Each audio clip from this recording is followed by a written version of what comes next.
శనివారం నాడు పొరపాటున కూడా వీటిని కొనకూడదు, లేకుంటే శని ఆగ్రహం. జ్యోతిష్య శాస్త్రం ప్రకారం శనివారం ఉప్పు కొనడం అశుభం. ఈ రోజున ఉప్పు కొంటే శనిదేవునికి కోపం వస్తుంది. దీంతో ప్రజలు ఆర్థిక సంక్షోభాన్ని ఎదుర్కోవాల్సి వస్తుంది. శనివారం నాడు చాలా మంది శనిదేవుడిని ప్రసన్నం చేసుకోవడానికి ఆవ నూనె నైవేద్యంగా పెడతారు, కానీ ఈ రోజున ఆవ నూనె కొనకూడదు. ఇలా చేయడం వల్ల ప్రజల ఆరోగ్యం క్షీణిస్తుంది. శాస్త్రాల ప్రకారం శనివారం ఇనుముతో చేసిన వస్తువులను కొనడం నిషేధించబడింది. ఇలా చేయడం వల్ల శనిదేవుని ఆగ్రహానికి గురికావాల్సి వస్తుందని నమ్ముతారు. అలాంటి వాటిని కొనడం మానుకోవాలి.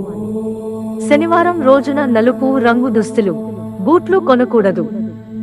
ఈ రోజున బొగ్గు కొనడం కూడా అశుభం. ఇలా చేయడం వల్ల శని దోషం కలుగుతుంది. శనివారం నాడు కత్తెర, చీపురు కొనడం మానుకోవాలి. జ్యోతిష్యంలో ఇలా చేయడం సరైనది కాదని నమ్ముతారు.